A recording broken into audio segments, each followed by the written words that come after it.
All right, good morning. How you doing there, Cameroon? I'm all right. It's a nice, wet, rainy day, and I'm out doing pest control, which is a Yeah, but what fantastic combination. what day is it? Oh, it's my favorite day, my favorite show. It's Firearms Friday, baby.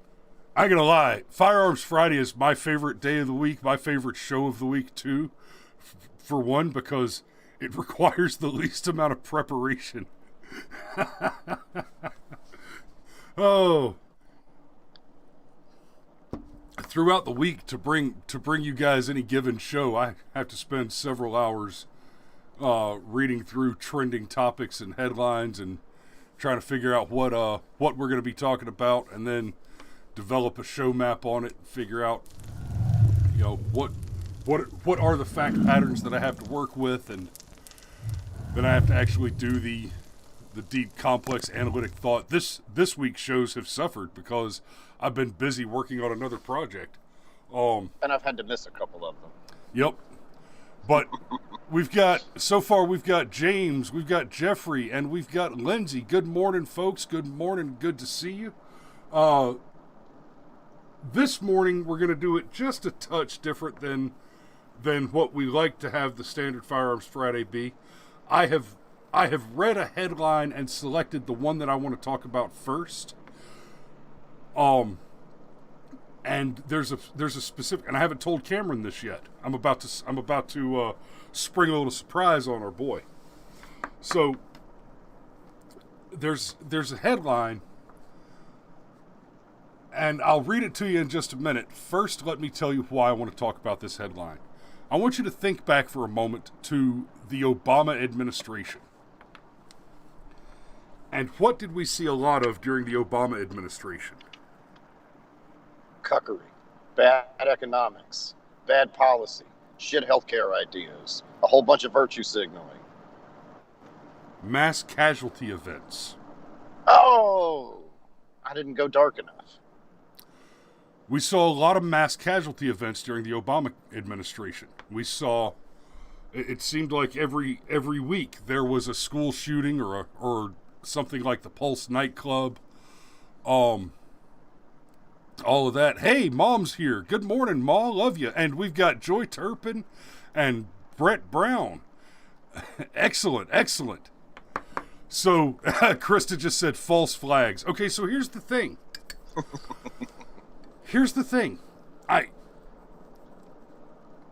As a rule, I love me some conspiracy theories. I really do.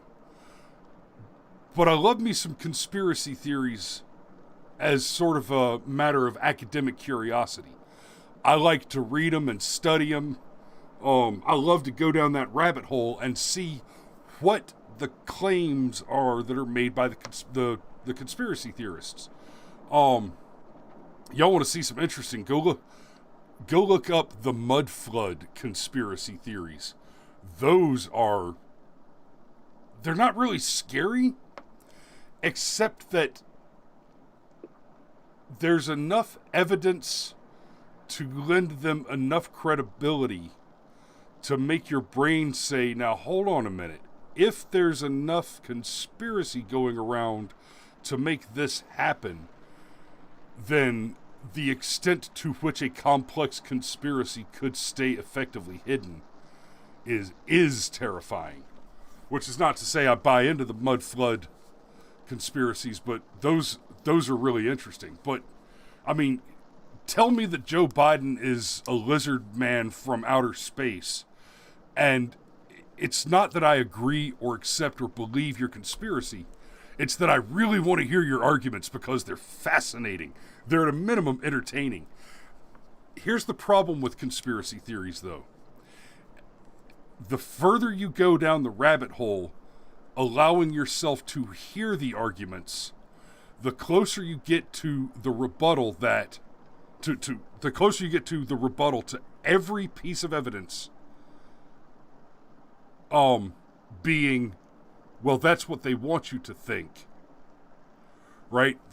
You can get far enough down that rabbit hole where the rebuttal, we've never seen alien life actually present itself on the planet Earth, and there's never been significant evidence available to the public that that an extraterrestrial craft has landed on Earth. So the chances of Joe Biden being an extraterrestrial lizard person are slim to none. And the reply is going to be, yeah, but that's what they want you to think. It's like, whoa, okay. Eventually, that's what they want you to think makes the conspiracy sound even stronger, because now you're arguing that all the things that you believe are basically the information being manipulated at you. That fact gets stronger and stronger and scarier the further we get down the road with the mainstream media lies. Take a look at the Russia hoax. In the Russia hoax, what we had was a hoax was perpetrated that there was a massive conspiracy. And once the whole thing unraveled, what we learned is there was in fact a massive conspiracy to propagate the narrative that there was a massive conspiracy. So there was a massive conspiracy of Democrat operatives and media outlets which spun the narrative that there was a massive conspiracy between the Donald Trump campaign and Russia. We find out, the evidence is in. We know this now to have been an absolute hoax. And this is not one where the mainstream media got it wrong. This is one where the mainstream media went out of their way to lie to you. The Democrat elected officials went out of their way to lie to you. When you look at something like that, and then you hear the rebuttal, but that's what they want you to think, the credibility of that rebuttal has gotten terrifyingly much stronger than it ever was before. Now, that said, you go back and you look at the Obama years, Obama was a gun grabber. Obama was all about grabbing some guns. And he never managed to get anything passed substantially on gun control. But he and his party, the Democrats, and let's not forget, this is when Joe Biden was the vice president. Back then, the anti-gun narrative was built constantly on these massive mass casualty events. We haven't heard anything about mass casualty events apart from the pandemic, which is a completely different type of mass cas event. But there just were not a large number of mass shootings while Donald Trump was president. Basically, we had, I almost said Sandy Hook, but it was Marjorie Stoneman Douglas in Florida. That's the one that happened while Trump was in office. And well, in the Vegas thing, was that? You can't. Yeah, that's why the bump stock got banned. Oh, that's right. That was right at the beginning of the administration. You're right. So there were two. And basically what happened is the anti-gun narrative didn't get any traction, and then there were no more of these events. Now, to be clear, I'm not saying that Sandy Hook never happened. I'm not saying that the Pulse nightclub never happened. In fact, I'm certain they happened. But the frequency of the occurrence of those events, that they just that kind of event just vanished once Donald Trump was in office, and there was no chance that any anti-gun legislation was going to get through. That feeds the conspiracy theories dramatically.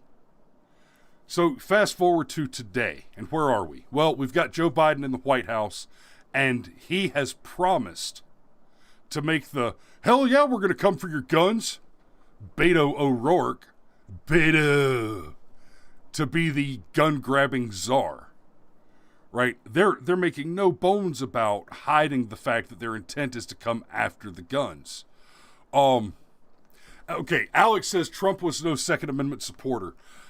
Here's the only thing, Alex, I've talked about this a couple times, and I'm pretty solid on this.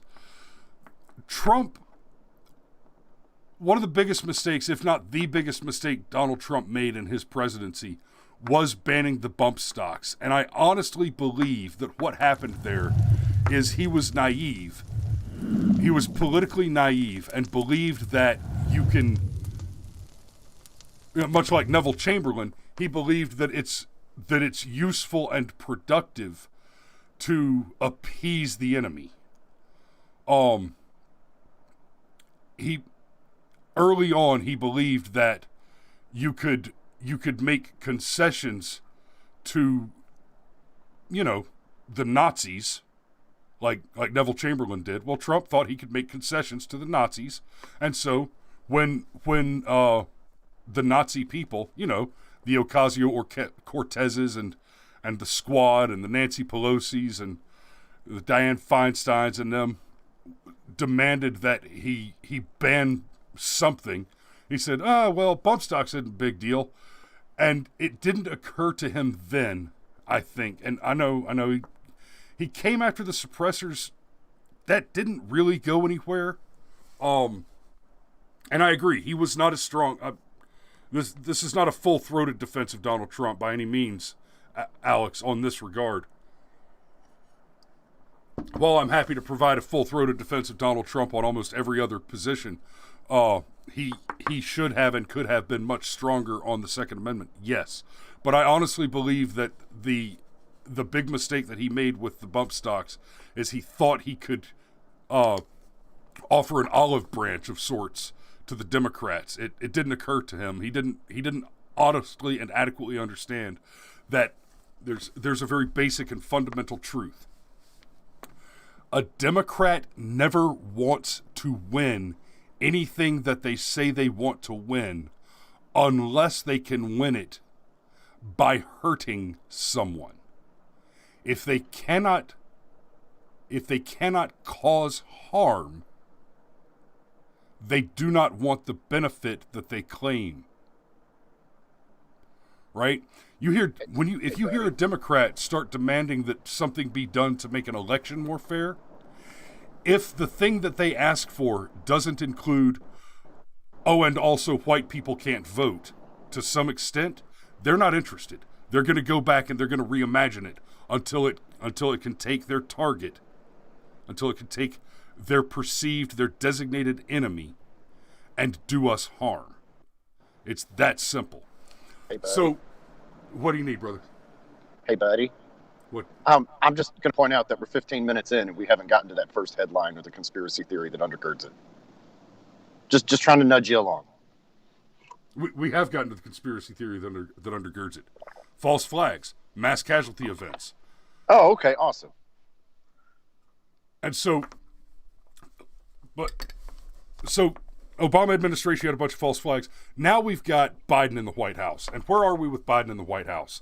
We are 1 month in, and he's already starting to ramp up bombings in the Middle East. So, basically, Barry's back, baby. Right? The Kenyan Molotover has returned to the White House in whiteface. The Kenyan Molotover. I've never heard that before. That is fucking excellent. Tune in next week for the Kenyan Kalishnikov. So, here's the story we're starting with. Louisiana's shooting spree leaves 3 dead, armed citizens credited with saving lives. There's so much here. I firmly believe, and I don't know if false flags is the right word. I don't know if it's more like there are agent provocateurs that are seeking out vulnerable or naive targets to try and flip them and turn them into mass casualty assailants.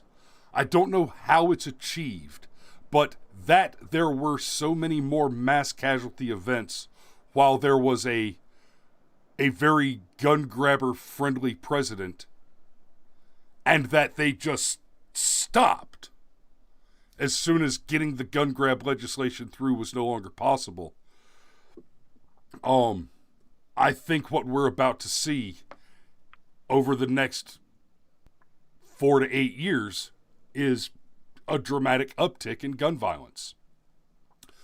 And part of that you'll be able to blame on the huge reductions in police force, because there has been a move to defund the police, and even amid that, the backlash against the police over the last year especially, hey, they've lost a lot of my support, because too many cops have been friendly to BLM and have just capitulated and followed orders against their oaths of office and gone out.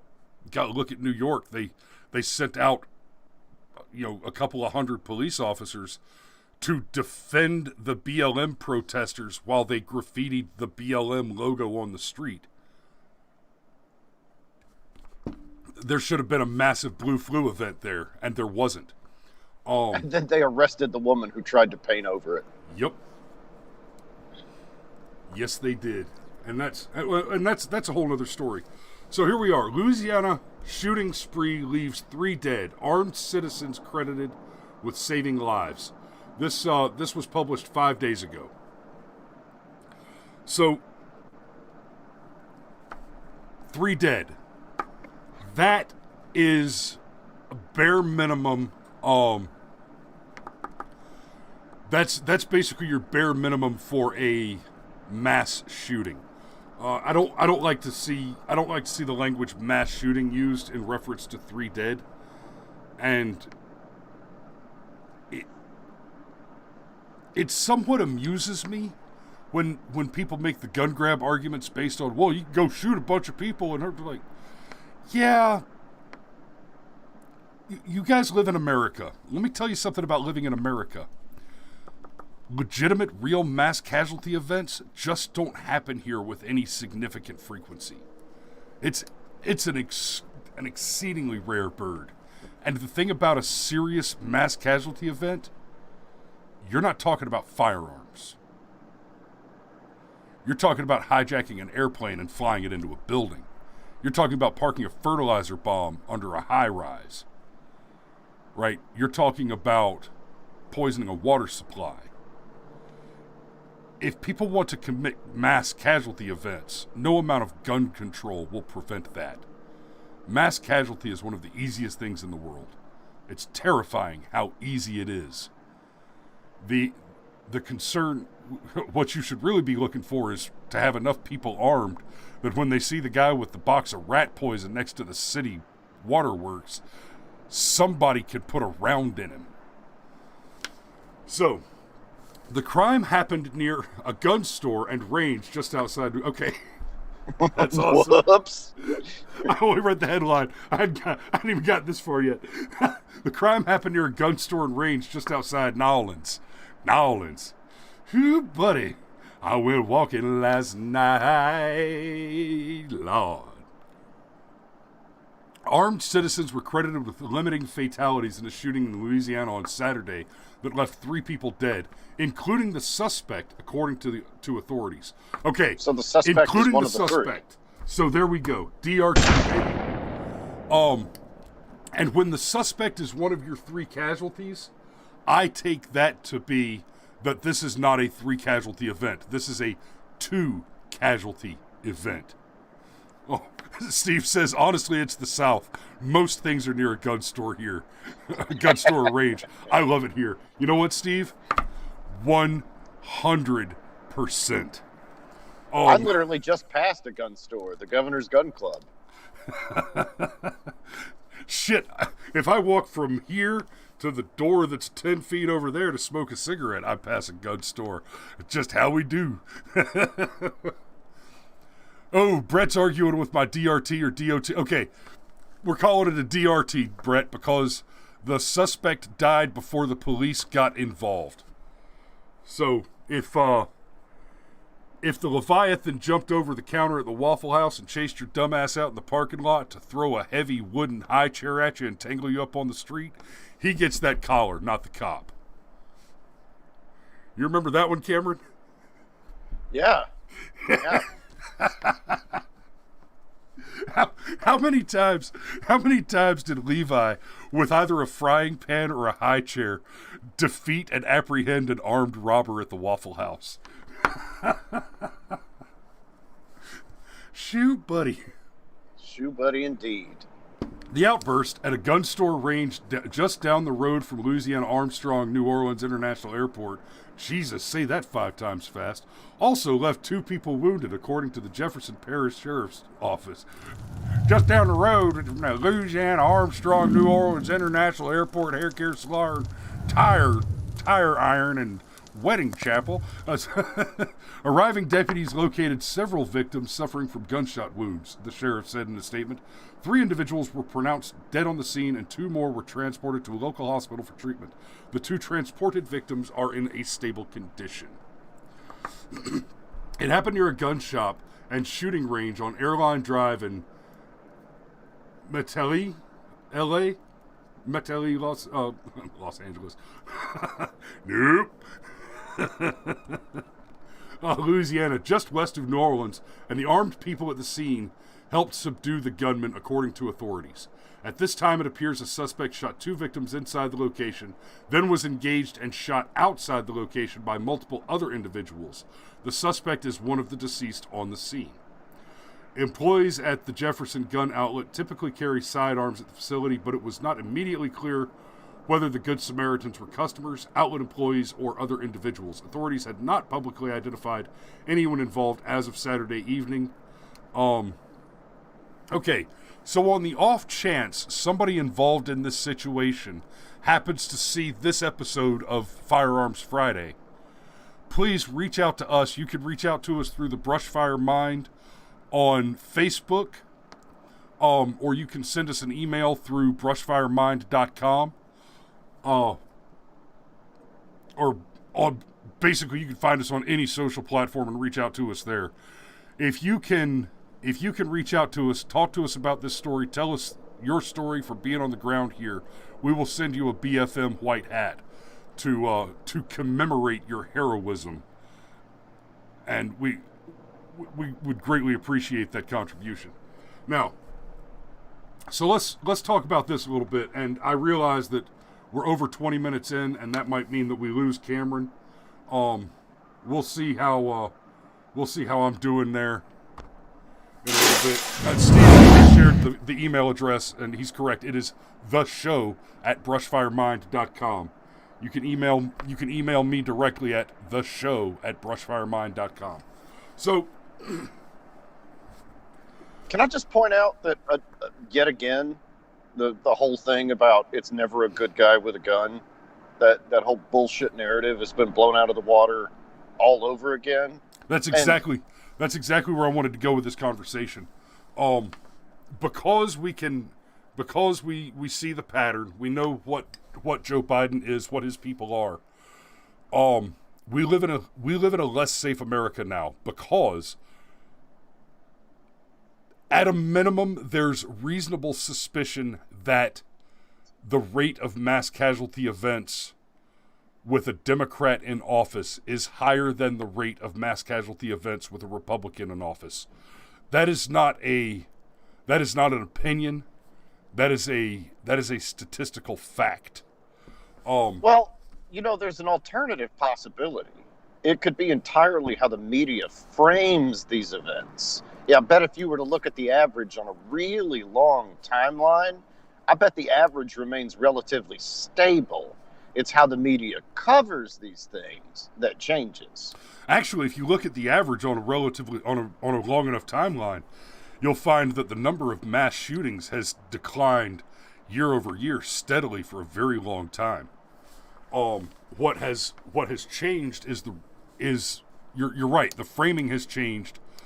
They're careful to frame it aggressively. But until about 10 years ago, a mass shooting event would be reported locally. It wouldn't be national news. That 3 people were killed in a drive-by would not be national news. That 1 man committed suicide by cop would not have been national news. but all of a sudden those stories are useful to narratives. So that you are less safe with a Democrat in the White House is a statistical fact. Check me on that, and feel free to call in if and and for right now, frankly, for so many reasons, when I say feel free to call in, what I really mean is send me reach out on Messenger on Facebook or the show at brushfiremind.com, and we'll schedule you as a guest. Leaving just an open call-in line? No, not right now. We might go back to that. We might go back to that later, but not for right now.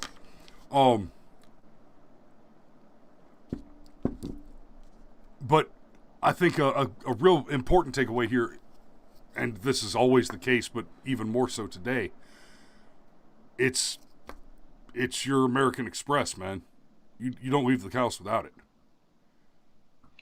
Yeah, and another argument that the left frequently makes is that when if you give a bunch of people guns, well, there will be more shootings, not less, and there'll be more accidents, and they like to very selectively selectively cherry pick statistics, like saying, well, if there's a gun in the home, it's like 800% more likely that a family member will be shot with that gun.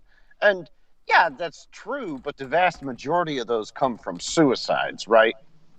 So, one thing that always fascinated me is, you remember when Gabby Giffords, was shot like 6 times and once in the face, and it's honestly a bloody miracle that she survived. Well, there was actually somebody armed on the ground, and like a civilian concealed carry permit holder. And what he did not do was draw his gun and fire, because he wasn't 100% sure of his target, which is actually exactly what you're supposed to do. If you're not sure what you're shooting at, you don't shoot at it. And I would argue that the vast majority, the vast, vast, vast majority of gun owners have got a similar mentality. Like, just because you get murder boners, Chris, doesn't mean the rest of us do. And I dare say that the vast majority of us would actually hesitate to use our firearm, just because, like, for me, I've run the thought experiment in my mind. Obviously, I don't know what I would do unless I was at the moment of cusp. You can never know. But I tend to think, just based on my mental state, I would be wary of drawing my firearm, just because I understand once it comes out, I'm not doing it for show. I'm going to pull the trigger. Yeah, once you skin that smoke wagon, you're committed. That's exactly right. Now, that you are committed doesn't guarantee that you have to pull the trigger. That's why you pull the weapon. But if you find yourself having to skin that smoke wagon, you're doing it because more likely than not, you believe that you are going to pull that trigger and end someone else's life to defend yourself or to defend someone else. Now, if you skin it and the armed assailant immediately drops his weapon and falls to the ground, hold him. Call the cops. If he doesn't have to die, he doesn't have to die.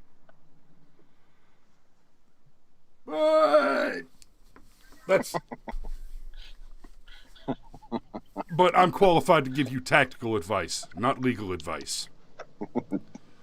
The views expressed on the Brush Fire Mind do not necessarily represent the views of YouTube. No, they do not. So, how much longer can you hang out there, Cameroon? I've got a half a dozen articles left to pull up. Okay, let's see if we can get through a few more and get a few more points on the scoreboard there. Excuse me. So, The rest of these, I haven't read them. I just pulled them. I just grabbed them straight off of DGU and let's do it. Okay, surveillance video captures Fort Lauderdale homeowners open fire on burglars. Broward County homeowner turns the table on a would-be robber, and the confrontation was caught on camera. Oh no, screw that. We saw this one last week. Well, let me start from the other end of the stack. I see what happened. I just pulled them all up in the order they were listed, newest to oldest, left to right, and I was on the right, not the left. So, 1 dead, 2 injured in Rusk County home invasion gunfight. Rusk County, Texas. Oh, right. On February 25th, this was published. So this just happened. Rusk County, 3 people suffered gunshot wounds and 1 person later died after a home invasion in Rusk County turned into a gunfight, according to the Rusk County Sheriff's Office. According to a post on the Rusk County Sheriff's Office Facebook page, RCSO, hey, that's us. Rockdale County, anyway. RCSO responded to a 911 call about gunshots at a home in the 10,000 block of Main Street in New London on Sunday. When the deputies got to the scene, they found 3 gunshot victims, 2 men and a woman. A medical helicopter transported the 2 men to a Tyler hospital, and an ambulance took the woman to a Tyler hospital as well. The preliminary investigation revealed that an armed male entered the residence without consent. The Facebook post stated, "This woke up the other male who lives at the address." Words were exchanged between the 2 males, and both males began shooting at one another. Both men were shot multiple times, and the woman was hit as well. The Facebook post stated, "The man that broke into the home later died as a result of his injuries. The district attorney's office was notified, and they will assist with presenting the case to the grand jury." The post also stated that no other information will be released until after the grand jury is convened to review the case. That is a DOT. And can I ask a serious question? Well, yeah, why go do ahead. you even try and commit crime in Texas? I mean, why? Because the Democrats still run Dallas? It'd be more like Houston, I'd think. But you have a point. Both of them. Anywhere you have a large urban density, it's basically cancer. Cities are cancer. Yes, they are. I find that statement very difficult to argue with. And in this story, they were both men were shot multiple times, and the bad guy ended up dying later on. Patrick says he missed the first DRT. Patrick, the first DRT was kind of the first half hour of the show. You're just gonna go back and catch that one yourself, brother. Hey, Steven Ritter's with us. Steven, I need you to do me a favor, brother. Tell Zach to get his ass in the chat sometime. I miss that old dude. Steven says the Texas Lib capital would be Austin. And yes, you're right. But anyway, so in this story, if old boy hadn't popped out of bed and been ready to return fire, there's a high degree of probability they'd both be dead. That he and his girl would both be dead. So this is a DOT, but this is definitely looks like one where the DOT was the only outcome that did not include the death of both victims. Yeah, I mean that's pretty hardcore. Like, I'm sure you can speak to this better than I can, but gunfights aren't what they look like on TV. No, they're not. They're either really, really fast or forever.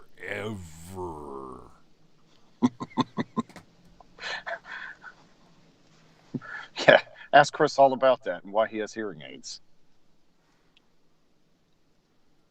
No, the better question is, Chris, why did you wear 21 magazines for the last 6 months of your deployment?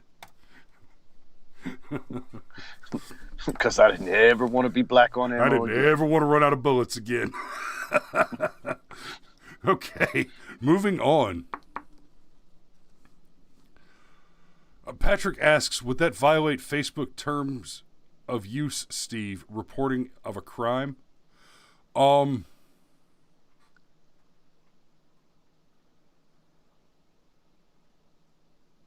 It shouldn't be. It shouldn't be.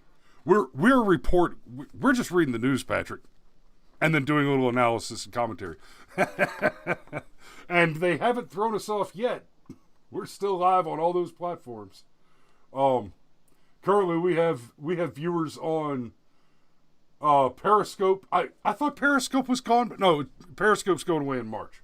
So hey, Periscope viewer, you should pop over to YouTube or Facebook or Twitch and follow us there so that so that you keep up and you get the notifications in the future. We go live every morning at 7:30.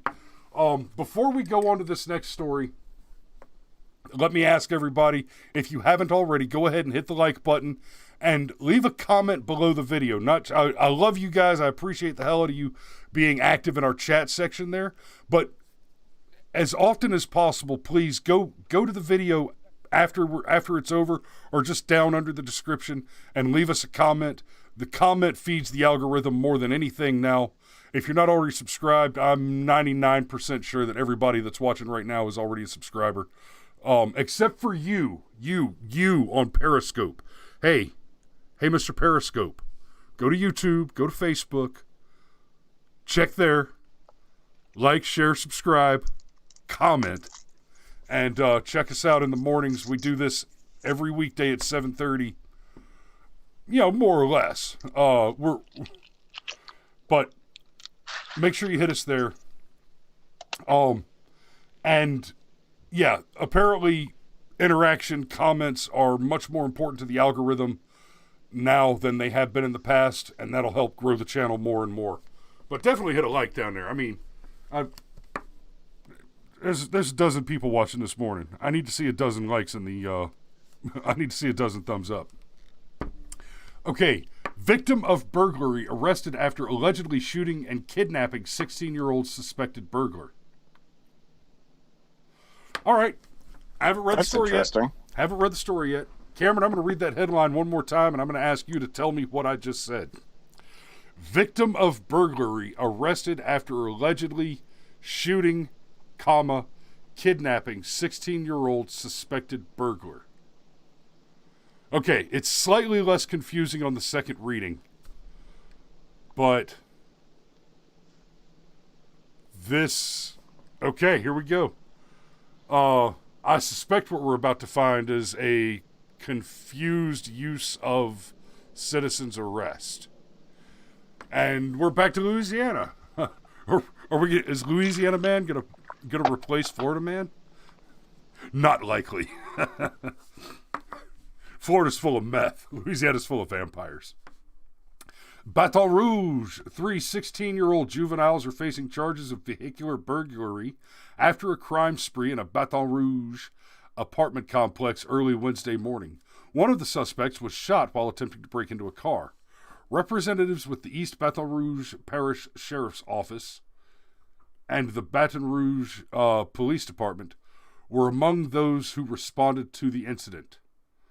And because I'm tired of faking the French accent, we will refer henceforth to Baton Rouge as Red Stick. According to an official record, BRPD officers were dispatched to Jennifer Jean Drive, as this area is in Red Stick PD's jurisdiction, and discovered a male teenager bleeding from a gunshot wound to the torso. Officials say police rendered aid to the young man until emergency medical personnel arrived on the scene and rushed the teen to an area hospital where he is reportedly in critical condition but stable. Police reported seeing a man named Maurice Mark at the crime scene, sitting in a vehicle. According to the official report, police took Mark into custody for questioning. Did we just hear the same story? Because that doesn't sound like kidnapping. No, it doesn't. Mark explained, according to an official report, that he was at his sister's apartment asleep when a noise outside woke him up. He claimed he went to the window to investigate and saw 2 black males in ski masks breaking into his truck. So Mark claimed he proceeded to arm himself with a handgun, go outside and confront the burglars. While approaching them, Mark said he noticed one of them holding something that appeared to be a weapon, which Mark told police could have been a screwdriver or tool, but in the heat of the moment, Mark feared the item was a handgun. So Mark said he shot at one of the 2 burglars, and both fled. Damn, I'm almost out of coffee. Mark went on to tell the police he chased the wounded burglar on Burbank Drive, caught up with him, and demanded that he drop his weapon, which Mark then realized was a screwdriver and not a gun. Mark said he then demanded that the burglar lead him to where he'd stashed $10,000, which Mark said appeared to be missing from his truck. Whoa! Okay, now that just got even more interesting. So he just had $10,000 in cash in his truck. I mean, I suppose I could ride around with $10,000 in cash in the truck, but okay. Look, I have a lot of camera equipment. I have a lot of camera equipment. Do you know what never, ever, ever happens with my expensive camera equipment? I don't leave it in the truck overnight. I mean, come on, guy. The burglar was then allegedly forced into Mark's truck and driven to the 700 block of Jennifer Jean Drive. This is actually an interesting story. No, Steve, I don't think it was the 16-year-old that had the $10,000 in the truck. Looks like the 16-year-olds were the ones that stole the $10,000. The burglar was then alleged. About the $10,000? They may not have known.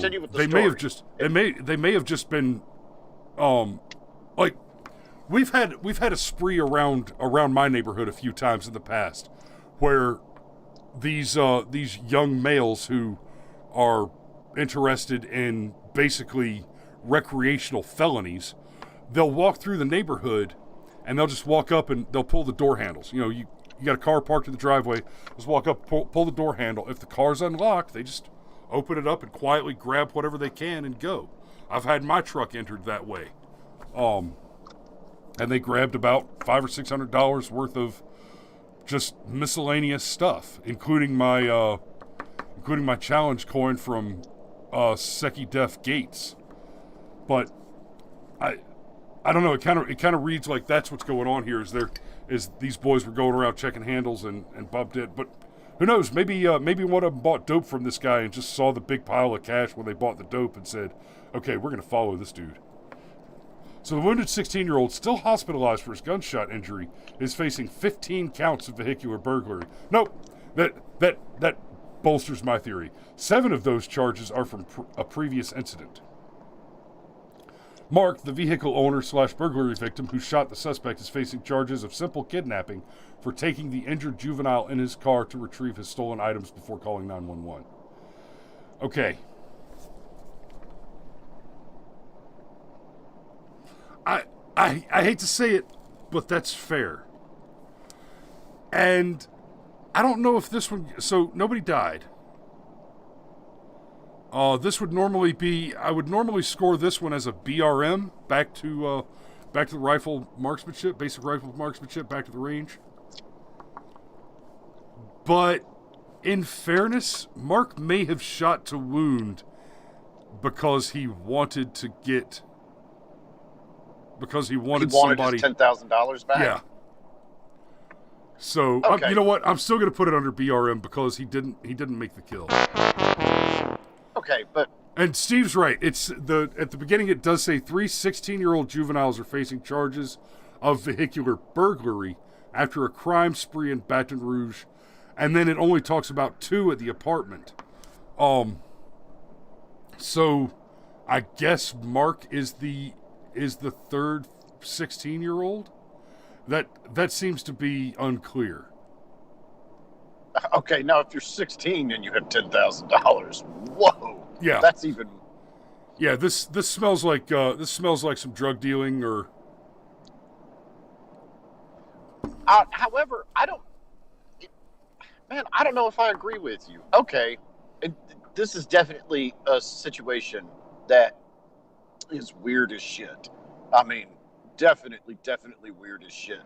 But I've said before that as far as the morality is concerned, maybe not the law, but the morality, if drug dealer A tries to rob drug dealer B and drug dealer A defends himself and kills drug dealer B, morally, I don't think drug dealer A has done anything wrong. Legally, he's in a shitload of trouble.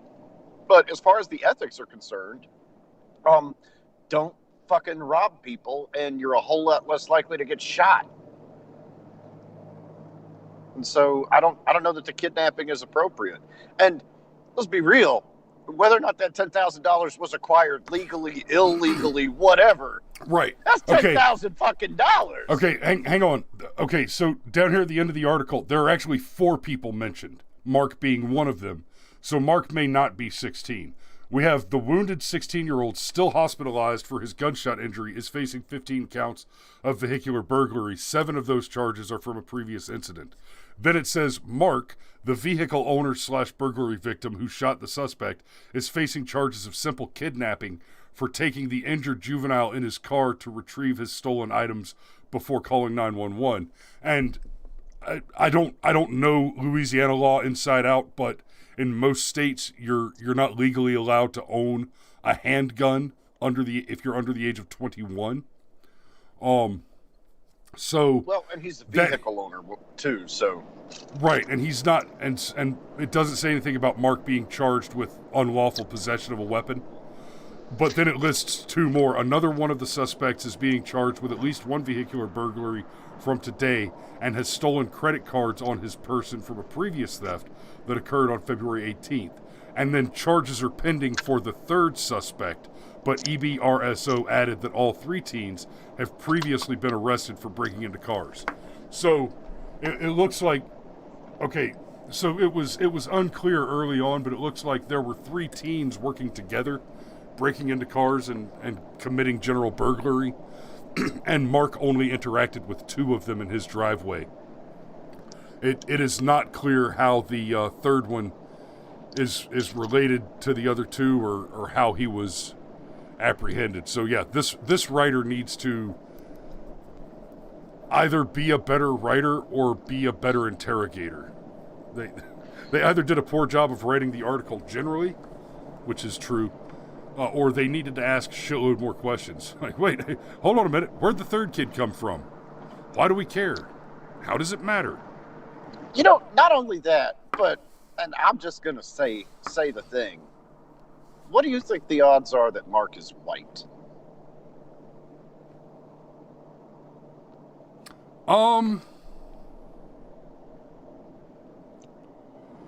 I don't know.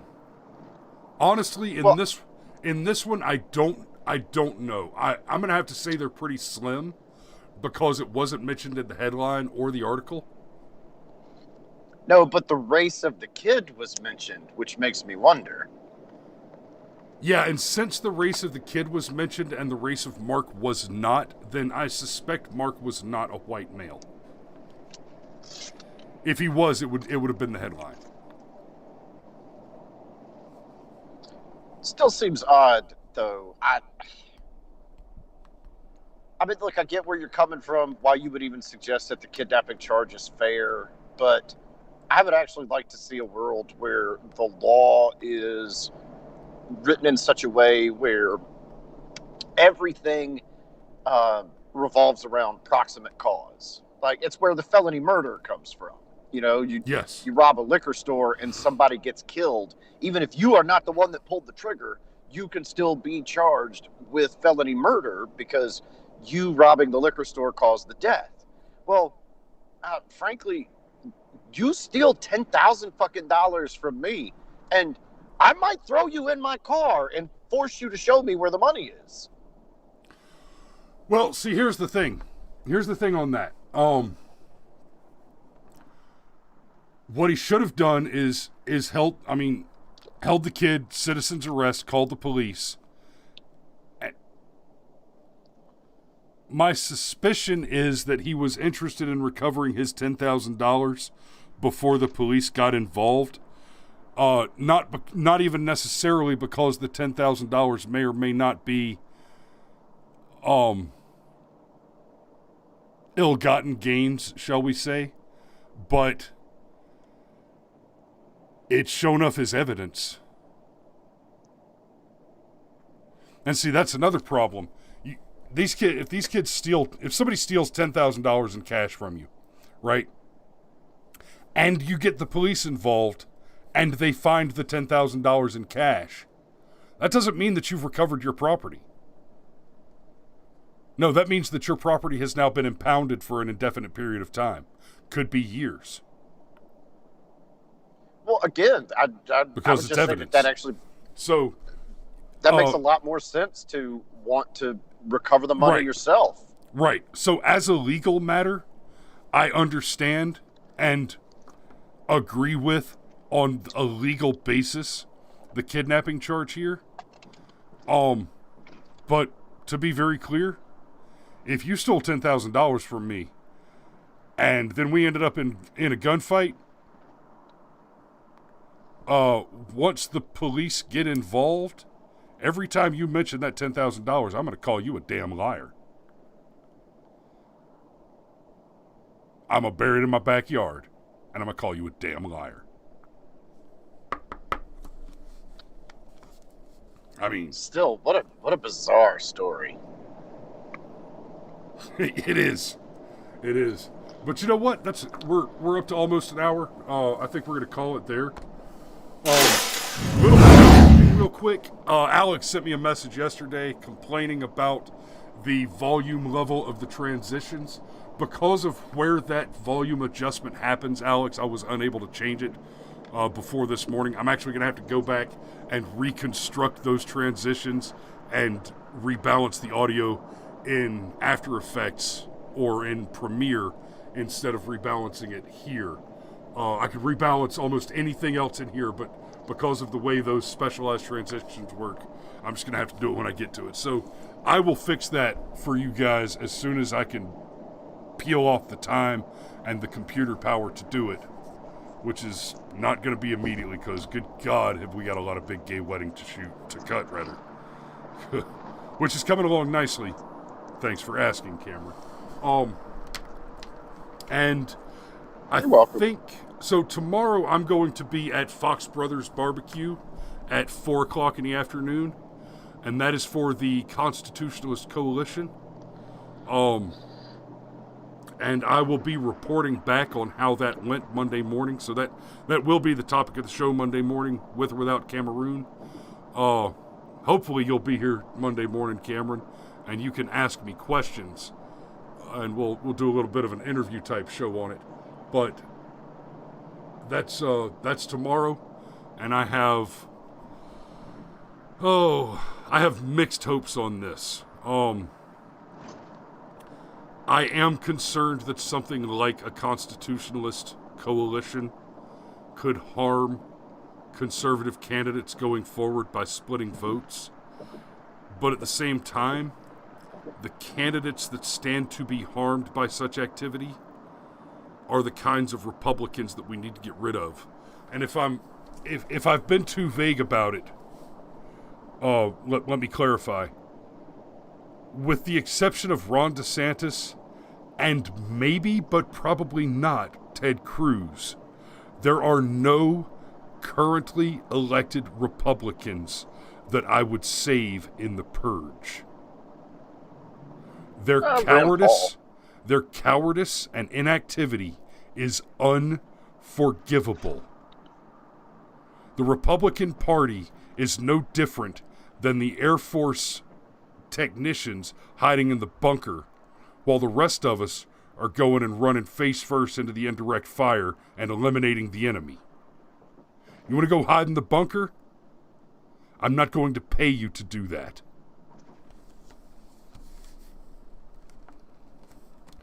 So, and then the governor of South Dakota? There's a few good Republicans out there. Stephen, Rand Paul is one of the better ones, but just being less inadequate than the rest is not sufficient anymore. I mean, Ted Cruz rolled over on the Capitol Hill protests and threw Donald Trump directly under the bus in the wake of it.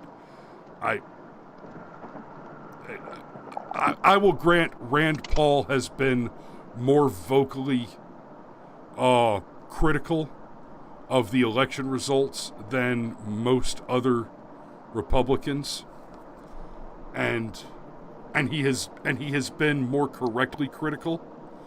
Like, I'll grant, like Marjorie Taylor Greene, we had high hopes for her because of her positions on gun control and the like, but there might be a little crazy in there. Yeah, where does she line up on the crazy hot matrix? That's a good question. I'll tell you what, though, man, that's a smart lady. She actually released one of her, CrossFit. She does CrossFit. She released one of her CrossFit videos during the campaign season. And, I mean, she wasn't even wearing anything especially suggestive. But, I mean, when a lady that looks like that is doing CrossFit, you get some impressions. Yes, you do. So she's smart. Might be crazy, but she's no dummy. All right, well, that's all I got for you. It is Friday, so here comes your safety brief. Don't drive drink, don't fry bacon naked. Sex, drugs, rock and roll, farm animals, firearms, and videotape. No two at the same time. Y'all be safe out there. We love you. Hey, Uncle Steve. Ho, ho, ho. You just missed the show, but you can watch it on the replay, and we will see y'all Monday morning. Take care out there.